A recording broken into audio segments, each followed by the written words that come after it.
Tag TV brings you daily news bulletin from India. Breaking news and views from India. You're watching South Asia Newsline and have the top stories we are tracking for you on Friday the 27th of December. India mourns the death of former Prime Minister Dr. Manmohan Singh. Pakistan military court sentences more 60 civilians up to 10 years in prison. And Taliban's foreign minister Muttaqi calls Pakistan's airstrikes manliness, urges measured policy.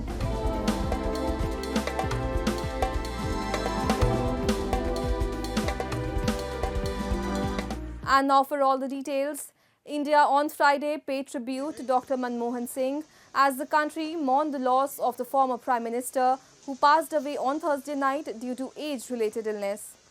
Described as a reluctant king during his first stint as Prime Minister, the soft-spoken leader breathed his last at the age of 92 at AIIMS, New Delhi. Leaders from across the political spectrum, including the President and the Prime Minister, paid heartfelt tributes, highlighting his immense contributions to the nation. Tributes also poured in from world leaders who remember Dr. Singh for his efforts in improving international relations. As a mark of respect, the Indian government has announced a 7-day period of national mourning, during which the national flag will fly at half-mast across the country.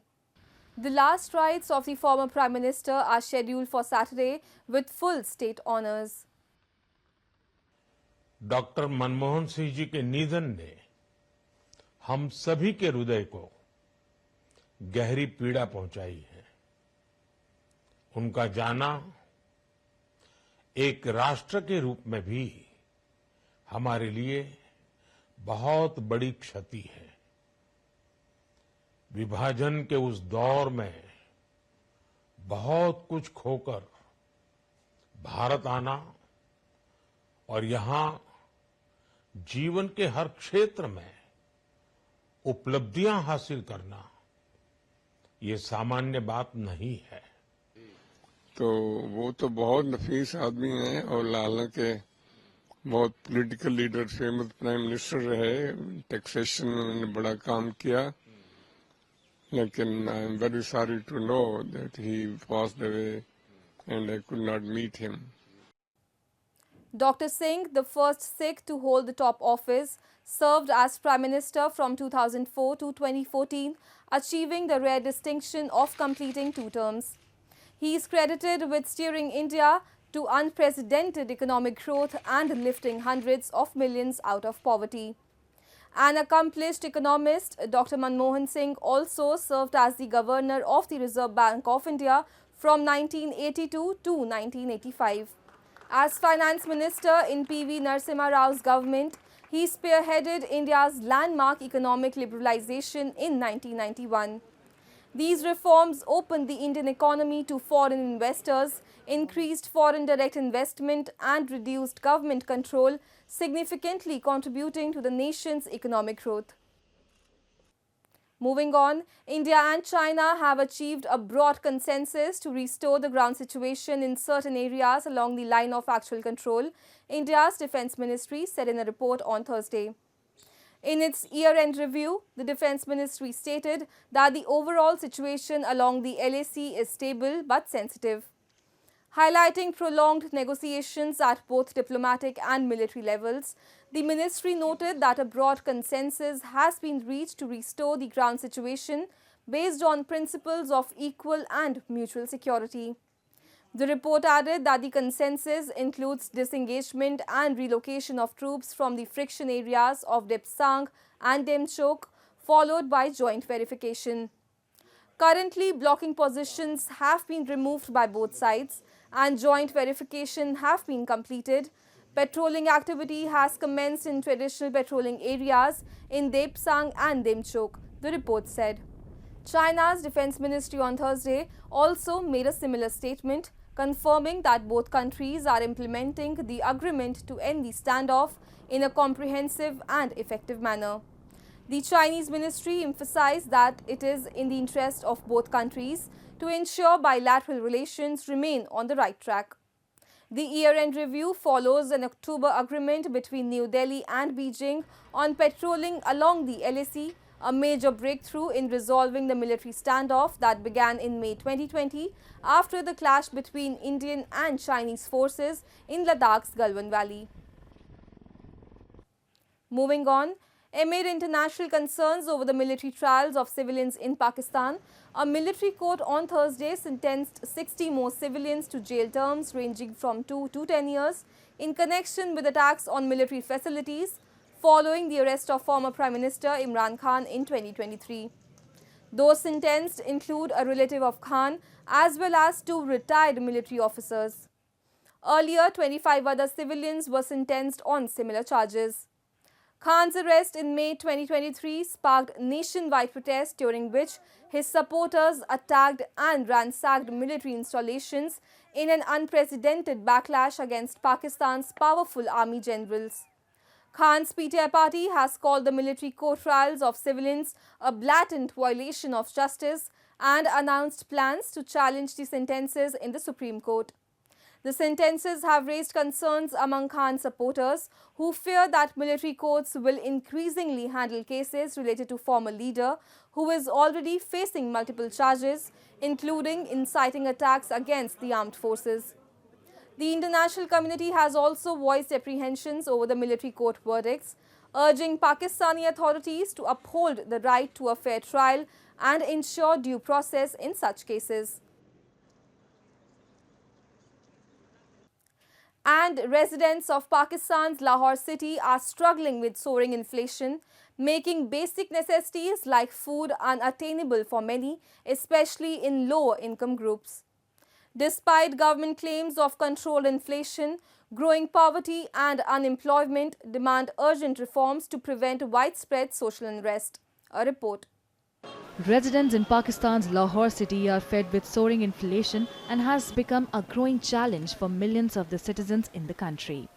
People say despite government claims of single-digit inflation, the common man in Pakistan continues to struggle for survival as soaring prices of essential goods make even basic sustenance unattainable.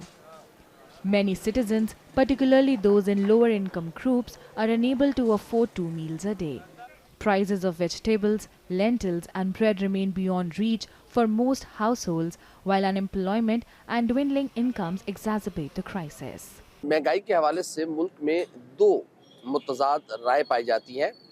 हुकूमत का दावा है कि महंगाई में कमी हुई है और महंगाई की शरह सिंगल डिजिट में आ गई है, लेकिन जब हम ग्राउंड पर देखते हैं तो एक आम आदमी 2 वक्त की रोटी को आज भी तरस रहा है। एक आम आदमी की पहुंच से आज भी सब्जी, दाल, रोटी उसकी पहुंच से बाहर है।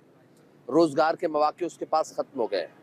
इवन के जो फ्रीलांसर्स थे, जो 4 पैसे अपनी मेहनत करके कमा लेते थे, इंटरनेट की बंदिश की वजह से उसने लोगों से मजीद रोटी छीन ली है, उनके लिए मुश्किलात पैदा कर दी हैं। The gap between policy narratives and the struggles of the common man highlights the urgent need for comprehensive reforms to alleviate poverty and restore public confidence in governance. Calls for immediate government intervention are growing as more families fall below the poverty line. Basic necessities like food, education and clothing are becoming unaffordable luxuries for millions. Critics warn that without tangible measures, the ongoing economic strain could lead to widespread social unrest. Commenting on recent airstrikes by Pakistan that killed more than 46 people, Taliban's acting foreign minister Amir Khan Muttaqi said that Afghanistan will not forget the aggression against it. Speaking during an event, Muttaqi stressed that countries that humiliate Afghanistan should learn lessons from Britain, the Soviet Union and NATO. He further said there is nothing to be proud of for killing innocent children and termed the incident manliness. The foreign minister also urged Pakistan to adopt a measured policy towards Afghanistan. TTP pledges allegiance to and gets it from the name the Afghan Taliban, but is not directly a part of the group that now rules Afghanistan. Its stated aim is to impose Islamic religious law in Pakistan, as the Taliban have done in Afghanistan.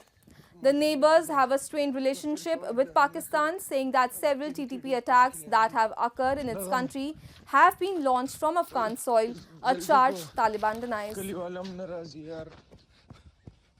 Moving on, the first ever International Balloon Festival in Nepal is taking adventure tourism to new heights. Held in the scenic Pokhara Valley, this unique event, officially known as the BYD International Balloon Festival, is offering visitors a chance to witness spectacular views of the snow-capped Himalayan mountains. Take a look. Soaring high into the sky against the picturesque backdrop of the Himalayas, the first ever International Balloon Festival in Nepal has taken adventure tourism to new heights. Participating in the event are 30 countries, with the BYD International Balloon Festival being held in Pokhara city's Palm region, which is known for its adventure sports. The 9-day festival, covering a stretch of 3 kilometers from Lauruk in Pokhara to Chaknapur in Palm, started on Christmas Eve and will run until January 2nd, 2025. More than 24 balloon companies from around the globe, including Nepal, are participating in the festival. The glimmering snow-capped mountain ranges of Annapurna and Dholagiri during the early morning flights, along with the captivating sunset over the Pokhara Valley, offer an experience no one would want to miss. People are excited with the balloon this festival. Not only the dwellers of Pokhara, but I think whole Nepal. I can feel that they are excited about this festival, and I was briefed that there are more than 20 international pilots coming in, and even all those pilots sharing their experience to their home country might also be one of the things that can also promote the tourism in their home country.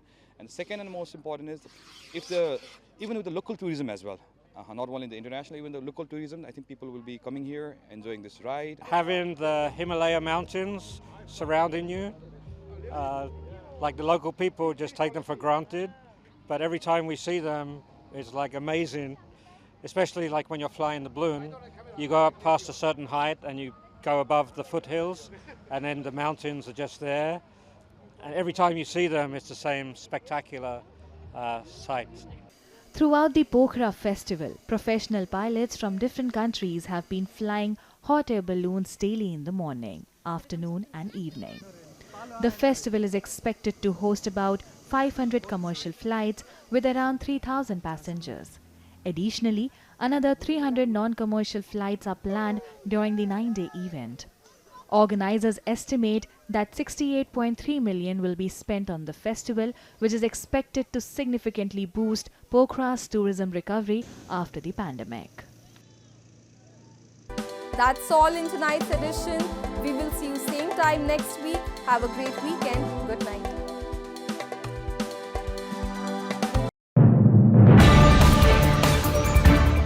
Tag TV brings you daily news bulletin from India. Breaking news and views from India.